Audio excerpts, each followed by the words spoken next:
आज हम इस वीडियो में राजीव प्रकाशन अनसॉल्व के विज्ञान का सेट 6 2023 को सॉल्व करेंगे। सबसे पहला है खंड अ में बहुविकल्पीय प्रश्न है, उसमें दिया उपखंड का जिसमें फिजिक्स का क्वेश्चन है। पहला क्वेश्चन लिखा है किसी वस्तु से बड़ा आभासी प्रतिबिंब बनाने वाला दर्पण क्या है। तो किसी वस्तु से बड़ा आभासी प्रतिबिंब बनाने वाला दर्पण कौन सा होता है? ये अवतल दर्पण होता है। समतल दर्पण में बराबर प्रतिबिंब बनता है, उत्तल में बनता है उल्टा बनता है। सॉरी, उत्तल दर्पण में छोटा बनता है आभासी और सीधा बनता है। लेकिन जो अवतल दर्पण में भी अब जो सबसे लास्ट वाला जो केस होता है, जब वस्तु फोकस और दर्पण के ध्रुव के बीच में रखा जाता है, तब उसका प्रतिबिंब बनता है आभासी और सीधा, और आकार में वस्तु से बड़ा बनता है और दर्पण के पीछे बनता है। इसके बाद दूसरा है कि मानव नेत्र जिस भाग पर किसी वस्तु का प्रतिबिंब बनाता है वह भाग होता है दृष्टिपटल, बी होता है, जिसको हम लोग रेटिना कहते हैं। तीसरा है श्वेत प्रकाश में कौन सा रंग कांच के प्रिज्म से गुजरने पर अधिकतम विचलित होता है। तो श्वेत प्रकाश में जब प्रिज्म में श्वेत प्रकाश गुजरता है तो उसमें लाल रंग का सबसे कम विचलन होता है और सबसे अधिक बैगनी रंग का विचलन होता है। तो इसका आंसर हो जाएगा तीसरा का बी। इसके बाद है क्वेश्चन नंबर 4, एक विद्युत केतली से होकर प्रवाहित विद्युत धारा को दुगना कर दिया जाए तो उसमें ऊष्मा हो जाएगी, कितनी हो जाएगी? तो ऊष्मा के लिए फॉर्मूला क्या होता है? H बराबर होता है I² RT। तो I है धारा, R है प्रतिरोध और T है समय है। तो इसको मान लेते हैं अगर समीकरण 1, ठीक है। और फिर मान लेते हैं कि जब धारा उसको दुगना कर दिया जा रहा है, मतलब I की जगह कितना हो जाएगा? 2I। तो H1 बराबर क्या लिखेंगे हम लोग? 2I का होल स्क्वायर, प्रतिरोध वही है और समय भी उतना ही है। तो ये हो जाएगा H1 बराबर, ये हो जाएगा 4I² RT। और समीकरण 1 में I² RT किसके बराबर है? H के बराबर है। तो हम यहाँ लिख सकते हैं 4H, यानी कि जो ऊष्मा होगा वो कितना गुना हो जाएगा? 4 गुना हो जाएगा। तो इसमें उत्पन्न ऊष्मा का आंसर क्या हो जाएगा? फोर्थ का हो जाएगा C, 4 गुनी। इसके बाद लिखा है कि एक विद्युत चुंबक का क्रोड बनाने के लिए सबसे अधिक उपयुक्त पदार्थ क्या होता है। तो विद्युत चुंबक का जो क्रोड बना जाता है वो मुलायम लोहा से बना जाता है, क्योंकि जब हम इसमें विद्युत धारा प्रवाहित करते हैं क्रोड में तो ये तुरंत एक शक्तिशाली चुंबक बन जाता है, और जैसे विद्युत धारा का प्रवाह बंद करते हैं फिर से अपने वापस लोहे वाले गुण में आ जाता है। इसके बाद छठवां दिया है निम्नलिखित में कौन सा किरण आरेख सही है। तो हम लोग जानते हैं कि जो अवतल लेंस होता है ये क्या होता है? ये अपसारी होता है, जो मुख्य अक्ष के समांतर जो प्रकाश की किरणें होती हैं उनको फैलाता है। तो इसका आंसर कौन सा होगा? C वाला होगा। ये मुख्य अक्ष से समांतर प्रकाश की किरण जा रही है और ये फैल जा रहा है, तो आंसर हो जाएगा छठवें का C। इसके बाद है 7वां, ये हमारे सिलेबस में है नहीं। 8वां दिया है कि शुद्ध वायु है एक समांगी मिश्रण, धातुओं का मिश्रण। फिर दिया है यौगिकों का मिश्रण और उपयुक्त में से कोई नहीं। तो जो शुद्ध वायु होता है ये विषमांगी मिश्रण होता है, उसमें जो जितने भी गैसें होती हैं या धूल कण होते हैं एक निश्चित मात्रा में नहीं मिले होते हैं, अनिश्चित मात्रा में मिले होते हैं, तो वो क्या हो जाएगा? विषमांगी होगा। तो इसमें से कौन सा होगा? उपयुक्त में से कोई नहीं, डी वाला आंसर होगा। इसके बाद दिया है एल्कीन। एल्कीन कौन सा है? CH3H6 है, C2H2 है, C3H8 है और C4H10 है। तो जो एल्कीन होता है उसका फार्मूला होता है CnH2n, ठीक है। और जो एल्काइन होता है उसका होता है CnH2n प्लस H2n-2 होता है, ठीक है। और जो एल्केन होता है उसका फार्मूला होता है CnH2n+2 होता है, ठीक है। तो इसमें एल्कीन दिया हुआ है तो एल्कीन का फार्मूला होगा CnH2n। तो इसमें लिखा हुआ है, इसमें जितना कौन सा हो जाएगा तब? इसका हो जाएगा AC3H6। अगर n की जगह यहाँ 2n है तो 6 हो जाएगा, तो इसका आंसर हो गया ए। उसके बाद दिया शुद्ध जल का pH मान क्या होता है। तो शुद्ध जल का जो pH मान होता है वो 7 होता है। इसके बाद क्वेश्चन नंबर 11, ये हमारे सिलेबस में है ही नहीं, 12 में है। कॉलम ए में दिए गए पदार्थों को सुलमित कॉलम बी में दिए गए पदार्थों के अनुप्रयोगों से कीजिए। तो पहले दिया प्लास्टर ऑफ पेरिस। जो प्लास्टर ऑफ पेरिस होता है उसका उपयोग होता है मूर्ति बनाने में, फिर प्लास्टर करने में उपयोग किया जाता है। तो इसका आंसर कौन सा हो जाएगा? ए का हो जाएगा दूसरा, मूर्ति का निर्माण। उसके बाद यह कॉस्टिक सोडा, जो कॉस्टिक सोडा होता है इसका उपयोग होता है साबुन के निर्माण में किया जाता है। तो ये हो जाएगा बी का पहला। उसके बाद सोडियम जो बाइकार्बोनेट है, ये क्या होता है, ये एंटासिड का काम करता है, प्रतिअम्ल का काम करता है। जब शरीर में अम्ल की मात्रा बढ़ जाती है तो इसको खाने से क्या होता है, जो एसिडिटी होती है, अम्लता, वो कम हो जाती है। तो ये हो जाएगा प्रतिअम्ल। और डी होता है ब्लीचिंग पाउडर, जिसका उपयोग किया जाता है कीटाणुनाशक के रूप में पानी को शुद्ध करने में। तो ए का हो गया दूसरा, इसमें ए का दूसरा बी में है। उसके बाद बी का हो जाएगा पहला, ठीक है, और सी का चौथा, डी का तीसरा। तो इसका आंसर हो गया बी। इसके बाद 13 में दिया कि निम्नलिखित में मेथिल ऑरेंज मिलाने पर कौन सा लाल हो जाता है।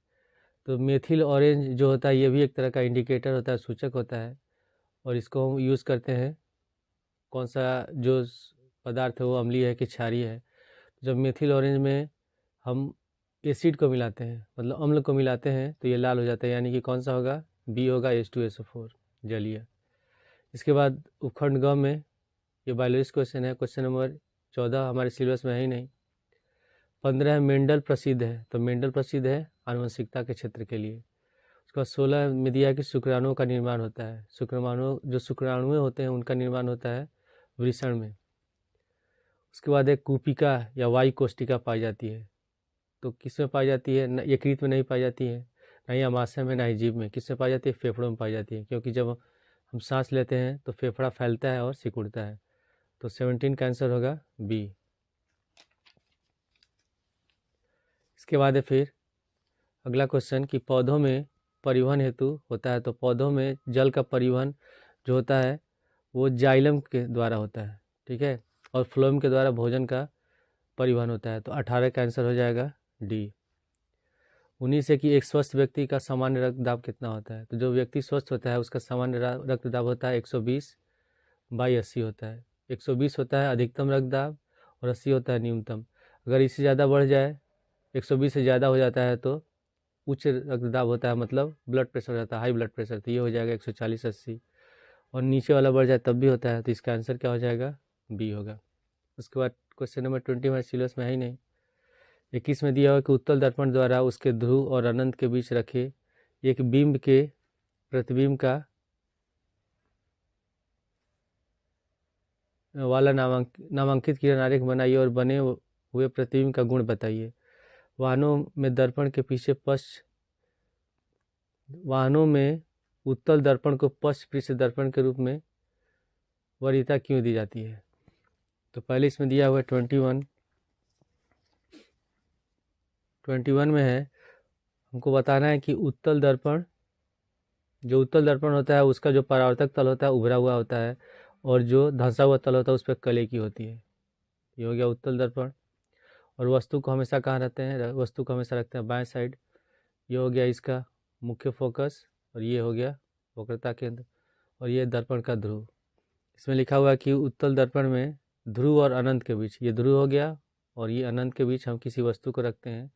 मान लेते हैं ये वस्तु है AB। तो जब हम किरण आरेख खींचते हैं तो एक प्रकाश की किरण हम हमेशा रखते हैं मुख्य अक्ष के समांतर, ऐसे, ठीक है। और जो उत्तल दर्पण होता है ये क्या करता है, परावर्तित प्रकाश की किरणों को फैलाता है। तो ये ऐसे फैलता है और कहाँ से मिलता हुआ प्रतीत होता है, फोकस से। तो पहले हम इसको ऐसे फोकस से मिला लेंगे डॉटेड लाइन से, और इसको ऐसे सीधा खींच देंगे। पहला प्रकाश किरण हो गया। और दूसरा प्रकाश किरण कहाँ से जाएगा, वक्रता केंद्र से मिलती हुई प्रतीत होगी। तो हम ऐसे इसको सीधा ले जाएंगे, ठीक है। और हम जानते हैं कि जो प्रकाश किरण वक्रता के केंद्र की ओर जाती है वो जिस मार्ग से जाती है उसी मार्ग से परावर्तित होकर वापस लौट जाती है। तो हम जानते हैं कि जहाँ प्रतिबिंब बनता है, जहाँ परावर्तित या अपवर्तित प्रकाश की किरणें एक दूसरे को काटती हैं, इसलिए हम इसको आगे ऐसे बढ़ाएंगे और ये कहाँ मिल जाएगा, सी से, वक्रता केंद्र से। तो यहाँ दोनों रेखाएं एक दूसरे को काट रही हैं, तो यहाँ बनेगा A', B'।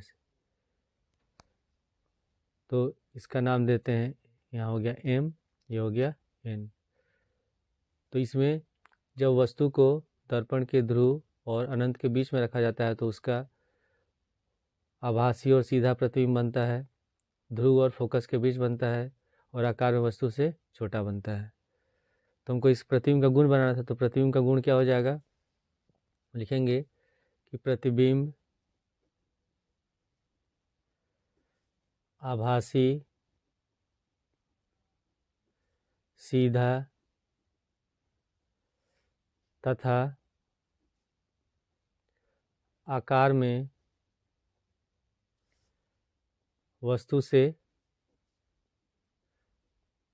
छोटा बनता है। इसके बाद इसमें अगला क्वेश्चन दिया कि वाहनों में उत्तल दर्पण को पश्च दृश्य यानी कि पीछे का जो दृश्य होता है उसको देखने के लिए क्यों यूज़ करते हैं। पीछे जैसे हम बाइक को चलाते हैं या कार चलाते हैं तो पीछे हम देखते हैं कि कोई बाइक वगैरह या कोई वाहन आ रहा है, आता है कि नहीं आता है, तो उसके लिए हम उत्तल दर्पण का प्रयोग करते हैं देखने के लिए। उसका रीज़न क्या है कि जो उत्तल दर्पण होता है, उत्तल दर्पण का जो दृष्टि क्षेत्र होता है बड़ा होता है। जो उत्तल दर्पण होता है ये इस तरह का होता है, उभरा हुआ होता है, ठीक है। ये कलई वाला भाग है, तो इसका जो दृष्टि क्षेत्र होता है यहाँ से लेकर के यहाँ तक बहुत ज़्यादा दृष्टि क्षेत्र होता है। मतलब इतने दूर में जितने भी वस्तु हैं उसको देख सकता है, और उसका जो प्रतिबिंब बनाता है आभासी बनाता है, सीधा बनाता है, और आकार में वस्तु छोटा बनाता है। यानी कितना भी बड़ा वस्तु हो अगर इसके दृष्टि क्षेत्र में आ जाए तो हमें वो दर्पण में दिखाई देगा, और आभासी सीधा और आकार में छोटा दिखाई देता है। तो इसका आंसर हो जाएगा कि वाहनों में उत्तल दर्पण को पश्च दृश्य दर्पण के रूप में वरीयता देते हैं, क्योंकि उत्तल दर्पण का दृष्टि क्षेत्र बड़ा होता है और यह वस्तुओं का सीधा तथा छोटा प्रतिबिंब बनाता है, जिसके कारण ड्राइवर अपने पीछे के सभी वाहनों का आभासी सीधा एवं छोटा प्रतिबिंब देख सकता है। ठीक है, इसके बाद फिर अगला क्वेश्चन है क्वेश्चन नंबर 22। चित्र बनाकर समझाइए कि दीर्घ दृष्टि दोष कैसे संशोधित किया जाता है। एक दीर्घ दृष्टि दोष युक्त नेत्र का निकट बिंदु 75 सेंटीमीटर। इस दोष को दूर करने के लिए आवश्यक लेंस की फोकस दूरी क्या होगी, यह हमको बताना है।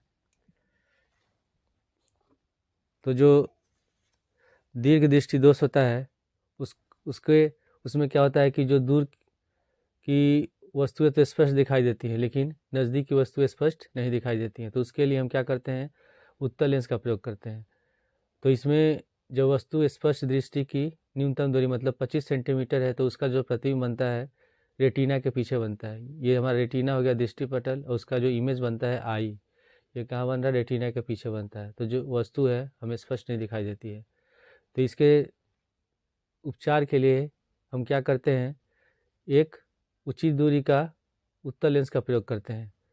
तो इसमें क्या होता है कि जो नज़दीक की वस्तु होती है, जो आदमी होता है ये क्या करता है, इसमें वो नज़दीक की वस्तु को स्पष्ट नहीं दे सकता है। तो इसके लिए हम क्या करते हैं, इसमें उत्तल लेंस का प्रयोग करते हैं। और ये लेंस क्या करता है, इसको वस्तु की जो प्रतिबिंब होता है उसको एक कहाँ बनाता है, तब रेटिना बनाता है आर पर, और जो 25 सेंटीमीटर जो वस्तु है वो स्पष्ट दिखाई देने लगती है। इसके बाद इसमें क्वेश्चन में दिया है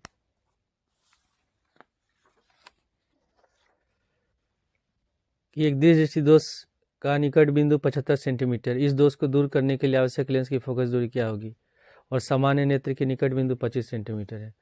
तो दीर्घ दृष्टि दोष में क्या होता है, जो प्रतिबिंब की होता है और जो वस्तु होता है, तो वस्तु का प्रतिबिंब वस्तु का जो दूरी होती है वो स्पष्ट दृष्टि की न्यूनतम दूरी पर होती है, यानी कि यू बराबर लिखेंगे -25 सेंटीमीटर। और जो प्रतिबिंब की दूरी होगी ये भी हमेशा बाएं साइड बनेगा, तो ये हो जाएगा -75 सेंटीमीटर। तो हमको बताना है कि इसका फोकस दूरी क्या होगा। तो लेंस सूत्र होता है, लेंस सूत्र से 1/f बराबर 1/v माइनस 1/u, ये फार्मूला होता है। तो लिखेंगे 1/f बराबर 1/v कितना है -75, तो माइनस ऊपर लगाते हैं, यहाँ लिख देंगे 75 माइनस 1/u, तो हो जाएगा -25, माइनस माइनस हो गया प्लस। तो 1/f बराबर -1/75 माइनस माइनस प्लस 1/25। अब हम 25 और 75 कैल्शियम निकाल लेंगे, तो 1/f बराबर हो जाएगा, इस कैल्शियम हो जाएगा 75, 75 एकम 75, 25 या 75, तो प्लस का 3 हो गया, और 3 में से घटाएंगे कितना हो जाएगा, 2 होगा। तो 1/f बराबर 2/75, तो f का मान निकालें तो f बराबर हो गया 75/2, और जब भाग देंगे तो हो जाएगा 2×3=6 और 2×7=14, 37.5 सेंटीमीटर। प्लस में आ रहा है, मतलब कौन सा लेंस है? उत्तल लेंस है। उसके बाद फिर है क्वेश्चन नंबर 23, किसी चालक का प्रतिरोध किन किन बातों पर निर्भर करता है? एक विद्युत बल्ब 80 वोल्ट पर संचालित करने पर 10 एम्पीयर विद्युत धारा लेता है। बल्ब को 240 वोल्ट पर संचालित करने के लिए कितना प्रतिरोध श्रेणी क्रम में जोड़ना चाहिए कि वह उतनी ही धारा ले? तो जो कोई चालक होता है उसका प्रतिरोध जो निर्भर करता है वो पहला हो गया चालक की लंबाई। जो चालक का प्रतिरोध होता है चालक की लंबाई पर के अनुक्रमानुपाती होता है। मतलब कि अगर हम चालक पदार्थ का लंबाई बढ़ाएंगे तो चालक का प्रतिरोध ही बढ़ता है, और चालक पदार्थ की जब लंबाई कम करते हैं तो उसका प्रतिरोध कम होता है। उसके बाद दूसरा दिया है कि चालक की मोटाई, चालक का प्रतिरोध चालक की मोटाई के वैध क्रमानुपाती होता है। इसका मतलब कि जो चालक पदार्थ, जो चालक तार है, जैसे कि जो तार होता है वो इस तरह का होता है, बेलनाकार होता है, और ये भाग होता है इसको हम कहते हैं अनुप्रस्थ काट क्षेत्रफल, ठीक है। और इसका सूत्र होता है πr², πr² होता है। तो इसका जो अनुप्रस्थ काट क्षेत्रफल है उसी को हम ए से सूचित करते हैं। तो अगर ए का मान यानी कि अनुप्रस्थ काट क्षेत्रफल का मान ज़्यादा होगा तो तार मोटा होगा, और जब तार मोटा होगा तो उसका जो प्रतिरोध है कम होगा।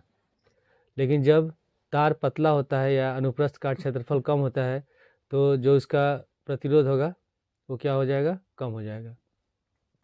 इसके बाद है फिर तीसरा कौन सा कंडीशन है? तीसरा होता है कि चालक का प्रतिरोध चालक के पदार्थ पर निर्भर करता है। मतलब कि जो चालक पदार्थ हो किस तरह के किस प्रकार का तत्व से बना है तो उस पर निर्भर करता है। उसके बाद चौथा है कि किसी चालक का प्रतिरोध ताप के अनुक्रमानुपाती होता है। मतलब जब हम किसी चालक पदार्थ को गर्म करेंगे तो जैसे जैसे उसका ताप बढ़ता जाएगा उसका प्रतिरोध भी बढ़ता जाता है। इसका न्यूमेरिकल इसमें लिखा है कि एक विद्युत बल्ब 80 वोल्ट का है, तो मान लेते हैं V1 बराबर है 80 वोल्ट, और इसमें धारा दिया हुआ है 10 एम्पियर, धारा I बराबर है 10 एम्पियर। तो पहले हम निकाल लेंगे बल्ब का प्रतिरोध। तो बल्ब का प्रतिरोध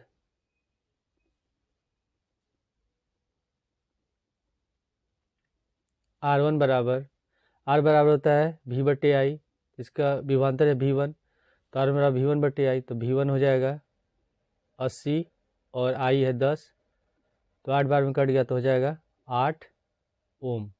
ये निकल गया बल्ब का प्रतिरोध। अब इसमें लिखा हुआ है कि बल्ब में के साथ हम कितने ओम का प्रतिरोध श्रेणी क्रम में जोड़ें कि वो 220 वोल्ट पर ही उतना ही धारा ले, मतलब 10 एम्पियर धारा ले। तो इसमें लिख लेते हैं माना R2 प्रतिरोध, R लिख देते हैं, R प्रतिरोध बल्ब के साथ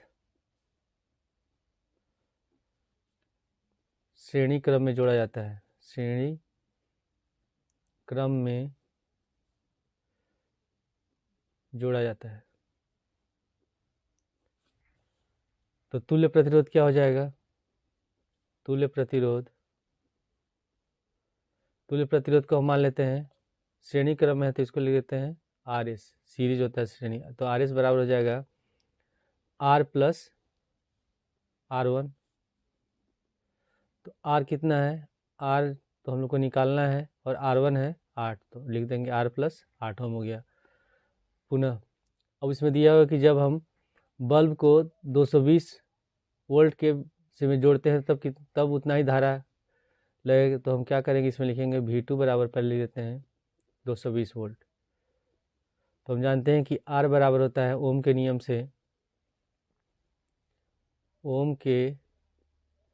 से, R बराबर होता है V/I, ठीक है। तो इसमें जो तुल्य प्रतिरोध है RS और ये है V2, तो RS के जगह लिखेंगे R प्लस 8, तो R प्लस 8 बराबर V2 है 220 और धारा है 10, तो ये 22 बार में कट जाएगा। तो R प्लस 8 बराबर 22, तो R बराबर हो गया 22 - 8, तो घटाएंगे कितना हो जाएगा 12 में से 8 गया 4, 14 ओम, यानी कि 14 ओम के प्रतिरोध को जब हम श्रेणी क्रम में जोड़ेंगे तो बल्ब 10 एम्पीयर की धारा का उपयोग करेगा। अब इसके बाद है फिर अगला क्वेश्चन, किसी चुंबकीय क्षेत्र में धारावाही चालक पर लगने वाले बल को बढ़ाने के लिए 2 उपाय बताइए। इस प्रभाव पर कार्य करने वाले उपकरण का नाम बताइए। नामांकित चित्र की सहायता से फ्लेमिंग के बाएं हाथ का नियम बताइए। तो किसी चुंबकीय क्षेत्र में जो धारावाही चालक होता है उस पर लगने वाले बल को बढ़ाने के लिए हम क्या करते हैं, धारा का मान बढ़ा देते हैं। धारा का मान जब बढ़ाएंगे तो चुंबकीय क्षेत्र पर चालक पर लगने वाला बल का मान बढ़ जाएगा। और फिर हम क्या करते हैं कि जो चालक तार होता है उसको चुंबकीय क्षेत्र के लंबवत रखते हैं। तो जब लंबवत होता है तो सबसे अधिकतम बल लगता है। और इस प्रभाव पर कार्य करने वाला जो उपकरण होता है उसको हम कहते हैं विद्युत मोटर। तो इसका आंसर हो जाएगा,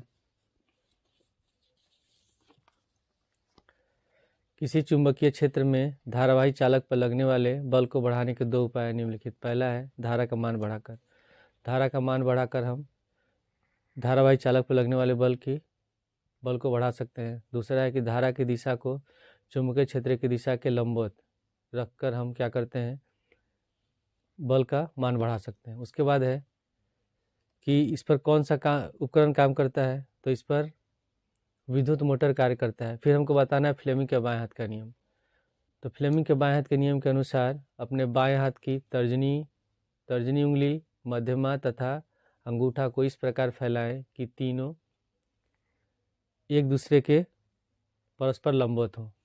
यदि तर्जनी उंगली चुंबकीय क्षेत्र की दिशा, मध्यमा चालक में प्रवाहित होने वाली धारा की दिशा को बताता है, तो अंगूठा चालक पर लगने वाली बल की दिशा को बताएगा। तो यह है इस क्वेश्चन का आंसर। क्वेश्चन नंबर 24, किलोवाट घंटा को परिभाषित कीजिए। 1 किलोवाट घंटा कितने जूल के बराबर होता है। एक विद्युत केटली पर 220 वोल्ट 2.2 किलोवाट अंकित है, तो यह 3 घंटे के लिए कार्य करती है। तो प्रयुक्त ऊर्जा तथा प्रवाहित विद्युत धारा की गणना कीजिए। तो किलोवाट घंटा क्या होता है, इसकी परिभाषा है, यह ऊर्जा का मात्रक होता है। किलोवाट घंटा ऊर्जा का मात्रक होता है, इसे हम यूनिट भी कहते हैं। मतलब कि अगर कोई विद्युत का उपकरण है और 1 घंटे में अगर 1000 वाट बिजली का उपभोग करता है तो उसको हम कहते हैं 1 यूनिट कहते हैं या 1 किलोवाट घंटा कहते हैं। तो किसी विद्युत परिपथ में 1 घंटे में व्यय होने वाली ऊर्जा की मात्रा को 1 किलोवाट घंटा कहते हैं। और 1 किलोवाट घंटा होता है 3.6 × 10⁻6 जूल के बराबर होता है। न्यूमेरिकल दिया है कि एक विद्युत केतली पर 220 वोल्ट 2.2 किलोवाट अंकित है, यह 3 घंटे के लिए कार्य करती है। तो प्रयुक्त ऊर्जा तथा प्रवाहित विद्युत धारा की गणना कीजिए। तो विभवांतर भी बराबर है 220 वोल्ट, शक्ति दिया हुआ है केतली की P बराबर 2.2 किलोवाट। तो इसको वाट बदलेंगे तो 2.2 × 1000, तो गुणा करेंगे तो हो गया 2200 वाट। और समय दिया हुआ है 3 घंटे। तो व्यय ऊर्जा क्या हो जाएगा, व्यय ऊर्जा बराबर वाट गुणे घंटा बटे 1000। तो कितना वाट है 2200, लिख देंगे 2200 × 3/1000। तो 2 जीरो से 2 जीरो कट जाएगा, इसको गुणा कर देंगे तो 3 दूनी 6 3 दूनी 6 बट्टे में 10, तो हो जाएगा 6.6 किलोवाट घंटा, या इसको हम कह सकते हैं 6.6 यूनिट। ठीक है, इसके बाद हमको निकालना है धारा। तो सूत्र होता है कि P बराबर होता है V × I, और जो केतली है इसकी शक्ति है 2200 वाट, लिख देंगे हम लोग 2200 बराबर V है 220 वोल्ट, तो 220 × I, 220 को ले जाएंगे बाएं साइड, तो 2200 बटे 220 बराबर हो जाएगा I, और ये कट जाएगा 10 बार में, तो I बराबर निकल गया 10 एम्पियर, यानी कि केतली में प्रवाहित धारा होगी 10 एम्पियर। इसके बाद है उपखंड 25, लिखा है निम्नलिखित यौगिकों के आईपीएसी नाम लिखिए। तो पहला है CH2 डबल बॉन्ड, निम्नलिखित उपखंड ख में दिया निम्नलिखित यौगिकों के आईपीएसी नाम लिखना है। ठीक है, तो सबसे पहले है इसमें यह है CH2, फिर डबल बॉन्ड CH, फिर उसके बाद सिंगल बॉन्ड CH2Cl है। ठीक है, उसके बाद दूसरा में ये दिया हुआ है, फिर ग है और घ है।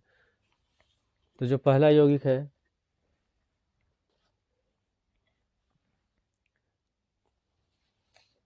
पहले यौगिक का नाम क्या है? इसका है 1-क्लोरोप्रोपीन। फिर दूसरा है ख, इसका नाम है 2-हाइड्रोक्सी प्रोपोनोइक अम्ल। ठीक है, ये दिया हुआ है।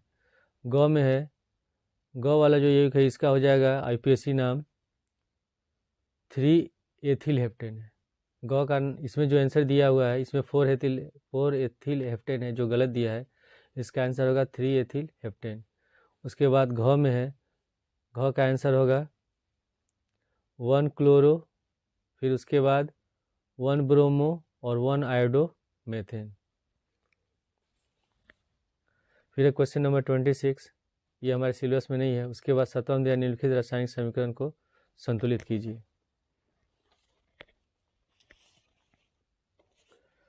तो इससे पहला रासायनिक समीकरण है क्वेश्चन नंबर 20 है। 20 का क दिया हुआ है C6H12O6 plus O2 equal to है CO2 प्लस H2। तो इसको हम संतुलित करेंगे। यहाँ देखते हैं कि इसमें कार्बन 6 है, लेकिन इसमें कार्बन कितना है? 1 है। तो इसमें 6 से गुणा कर दे रहे हैं। 6 से गुणा करने के बाद इसमें कितना हो गया? ऑक्सीजन 12 हो गया। ठीक है, और यहाँ ऑक्सीजन कितना है? 6 है। तो 12 करने के लिए हम इसमें भी 6 से गुणा कर देंगे। अब इसके बाद यहाँ हाइड्रोजन कितना है? हाइड्रोजन इसमें 12 है, लेकिन यहाँ हाइड्रोजन कितना है? 2 है। तो इसमें भी हम 6 से गुणा कर दे रहे हैं। अब इसमें चेक करेंगे ऑक्सीजन कितना हो गया? 6, 6 12। इसमें भी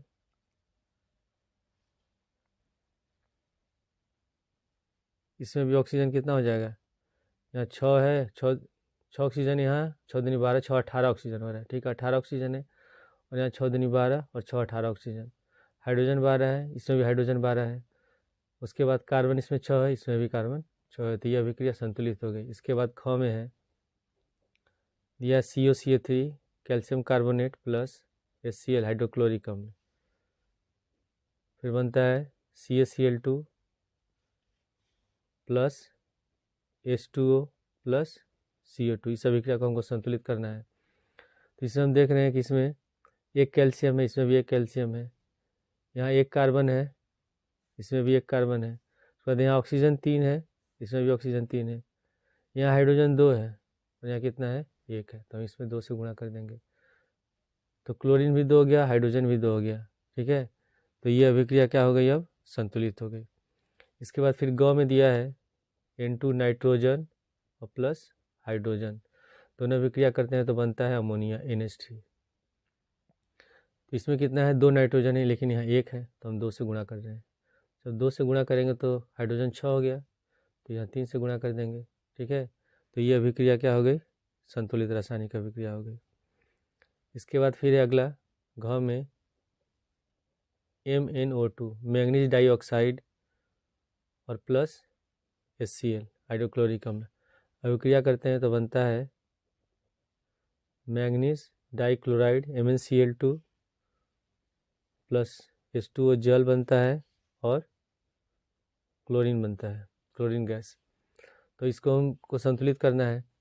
इसमें यहाँ देख रहे हैं कि एक हाइड्रोजन है, एक क्लोरीन है। यहाँ 2 हाइड्रोजन है, 2 क्लोरीन है, तो इसमें 2 से गुणा कर देंगे। ठीक है, तो जब 2 से गुणा कर रहे हैं, सॉरी यहाँ 2 से नहीं गुणा करेंगे, इसको हम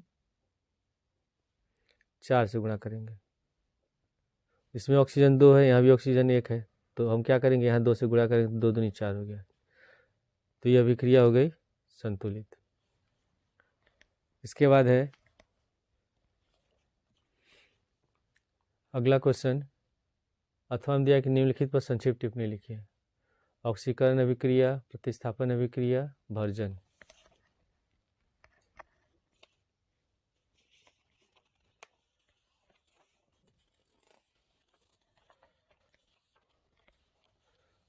अब है ऑक्सीकरण अभिक्रिया। यदि किसी अभिक्रिया में किसी तत्व या यौगिक के साथ ऑक्सीजन का संयोजन या हाइड्रोजन का त्याग होता है तो यह अभिक्रिया ऑक्सीकरण अभिक्रिया कहलाती है। मतलब कोई ऐसी अभिक्रिया हो जिसमें किसी तत्व या यौगिक के साथ ऑक्सीजन जुड़ता हो तो क्या होता है, ऑक्सीडेशन होता है, ऑक्सीकरण होता है। और जब उसमें से हाइड्रोजन अलग होता है तब भी हम क्या कहते हैं, उसको ऑक्सीकरण कहते हैं। जैसे अभिक्रिया दिया हुआ है C+O2, कार्बन और ऑक्सीजन अभिक्रिया करते हैं तो बनता है कार्बन डाइऑक्साइड। इसमें ऑक्सीजन का संयोजन हो रहा है तो ऑक्सीकरण अभिक्रिया है। फिर यहाँ HCl हाइड्रोक्लोरिक अम्ल और मैंगनीज डाई ऑक्साइड, ये दोनों अभिक्रिया करते हैं तो बनता है MnCl2 + H2O + Cl2। तो इसमें क्या होता है, इसमें से क्लोरीन में से हाइड्रोजन अलग हो जा रहा है तो ये अभिक्रिया कौन सी हो जाएगी, ये ऑक्सीकरण अभिक्रिया होगी। उसके बाद है प्रतिस्थापन अभिक्रिया। ऐसी अभिक्रिया जिसमें एक हाइड्रोकार्बन का एक या एक से अधिक परमाणु को किसी अन्य परमाणु समूह को प्रतिस्थापित कर देता है, प्रतिस्थापन अभिक्रिया कहलाती है। जैसे कि इसमें मीथेन है CH4, जब क्लोरीन गैस के साथ सूर्य के प्रकाश में अभिक्रिया करता है तो बनता है क्लोरोमीथेन, ठीक है, और प्लस हाइड्रोक्लोरिक अम्ल। इसके बाद है भर्जन। अयस्क ऑक्साइड को अकेले या अन्य पदार्थ के साथ मिलाकर उसके गलनांक के नीचे वायु को नियंत्रित मात्रा में गर्म करने की प्रक्रिया भर्जन कहलाती है। इसके बाद है इसमें बायोलॉजी का क्वेश्चन। तो बायोलॉजी का क्वेश्चन मैं इसलिए नहीं करा पाता हूँ कि मुझे फिगर बनाने नहीं आता है, साथ ही साथ मुझे इसका आंसर भी नहीं पता है। ठीक है, फिर अगले वीडियो हम लोग अगले सेट को सॉल्व करेंगे।